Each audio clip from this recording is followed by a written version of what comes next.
What's up, you guys? This is Joe from OnTheStick.com, and I am at the Midwest Gaming Classic 2011, which it's a happening, as Gorilla Monsoon would say.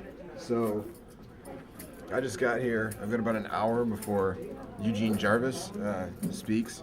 So I want to see that. We're gonna check some stuff out before that, and we're getting plenty of stuff for the site while we're here.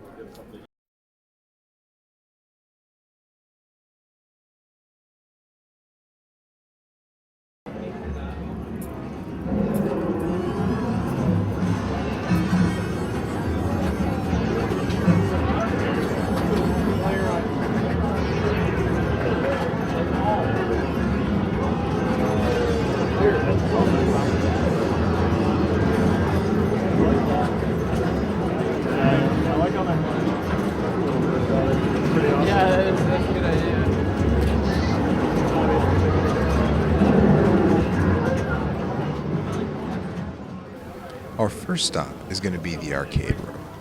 I'll be honest, as much fun as I had at PAX East, and as much as I appreciate what the guys at ACAM and FunSpot brought there are so many more games at the MGC, and a lot of them are in better condition. Never mind that, as you can see here, there are a lot more people playing these games. There are also a lot more obscure games.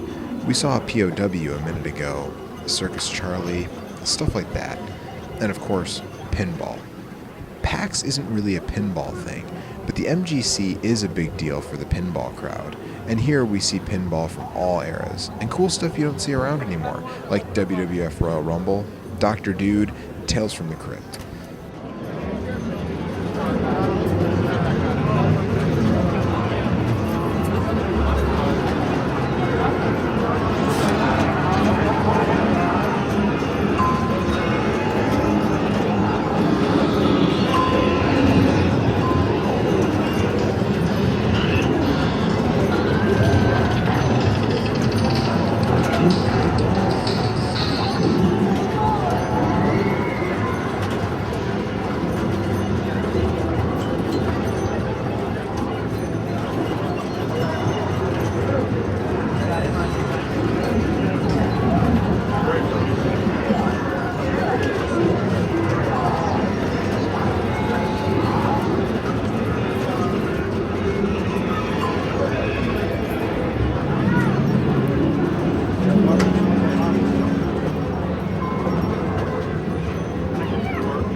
As we make our way out of the crowded arcade room, we'll head on down to where the Galloping Ghost arcade has their machines set up.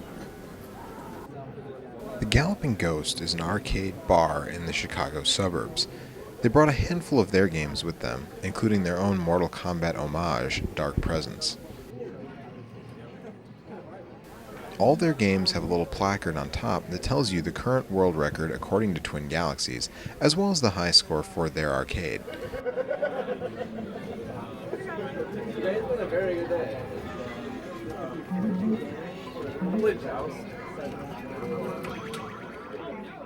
Their games are all in top working order, and the coin boxes have all been removed and replaced with a red credit button, as all their games are free to play.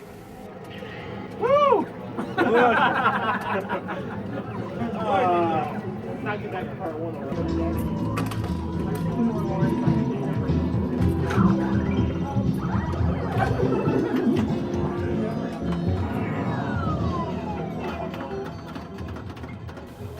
The Star World's arcade room is our next stop. An arcade in DeKalb, Illinois, they decided that this year they would help celebrate Mario's 25th birthday by bringing a ton of Mario and Nintendo stuff. Mario and Luigi even visited on Sunday afternoon. They had a rare Mario pinball machine, a PlayChoice 10, some cocktail tables, and even a few Nintendo Versus machines. This is stuff you don't get to see every day, and it was really cool to get my hands on some of it.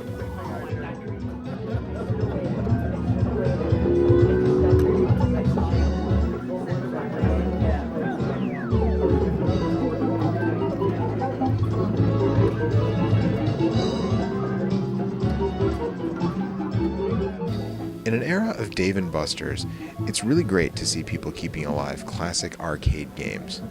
Time they're shuffling around the shield. As he moves vertically, your thing's going to travel straight across. You have to time when they're going to intersect. Now, how do you fire the cannon? Move to right about here. As we move along, we hit up the Ben Hecke Experience. Ben Heckendorn is a Wisconsin native, and I'd wager the internet's most famous modder. He's known for the portable Atari 2600 and the Xbox 360 laptop, among others. Every year he has a room for himself and his, followers, pupils, Padawans, whatever they are. This room is filled with dudes and ladies who make things just because they can. Among the items on display this year were an NES homebrew port of Yar's Revenge, a flash cart for the Nintendo 64, and of course, Ben Heck's own Bill Paxton Pinball.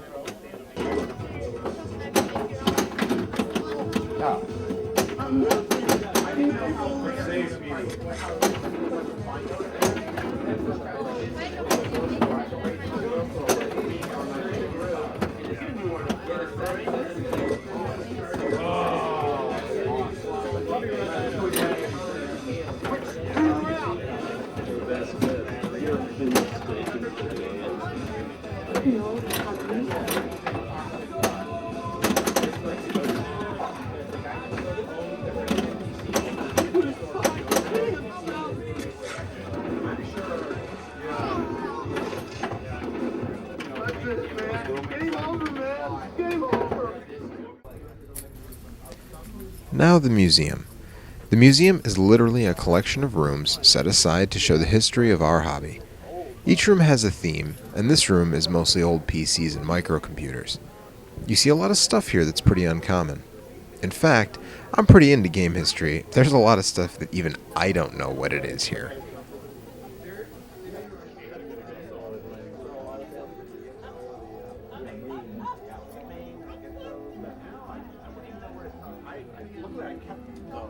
I only got about 20 of my favorite. Like Rally X.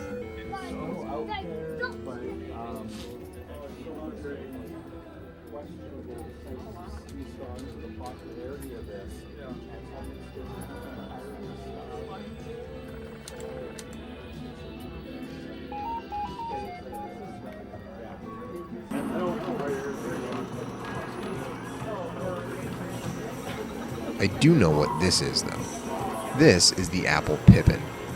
I'd never seen one in person before coming to the MGC.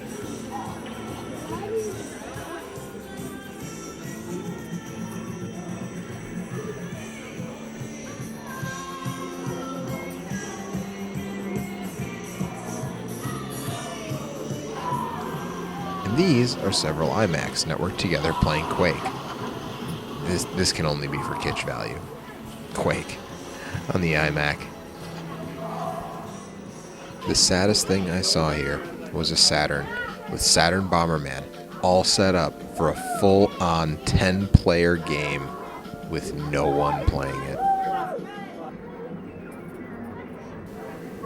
In this room, we've got some hardware variations like the CDX, as well as odder stuff like the PCFX and the Super Graphics.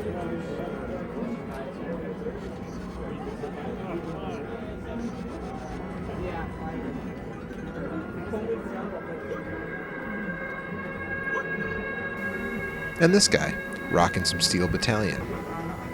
There's some import games, like the D&D collection, available to be played. So A is attack, B is jump, C is cycle item, X is use. Here's a Neo Geo CD. Here's Trickman Terry from the EGM of old, playing some Crisis Force for the Famicom. You get him, Terry. This room also has its share of weirdness. This is a thing. And this is a different thing. See? Stuff that even I don't know what it is.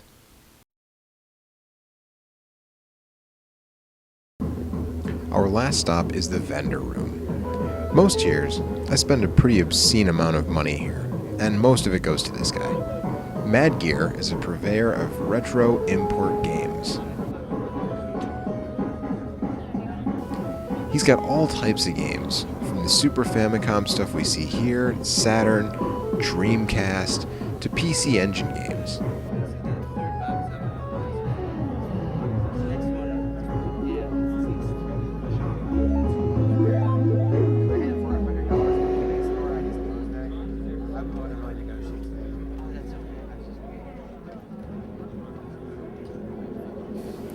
Here we see a copy of River City Ransom for the PC Engine.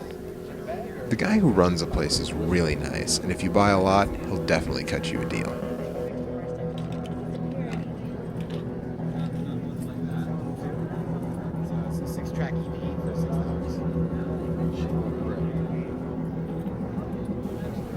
But he's not the only one.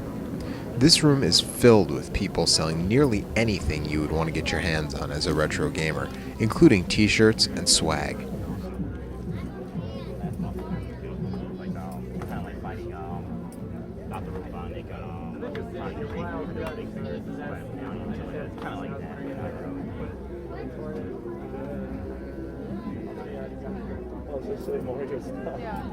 Looking for a rare ColecoVision title? Someone probably has it. Need a long box copy of Resident Evil for the PlayStation? There's a dude who can hook you up. Even the elusive NES porn games. And there are plenty of deals to be found. Sure, some people have overpriced stuff, like the jackass selling repros of ROM hacks for $50 a pop, but a good eye and some haggling skills can get you places. Last year, I got a big handful of stuff, including Rival Schools for the PlayStation and Earthworm Jim for the Sega CD for under $10. At the end of the day, there was even a guy who was selling all his stuff auction style. People were getting things like Sears telegame systems for under a 10 spot.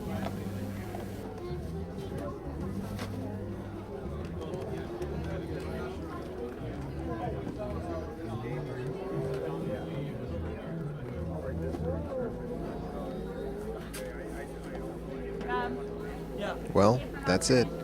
We now leave the MGC for this year, but I hope to see some of you out here next year.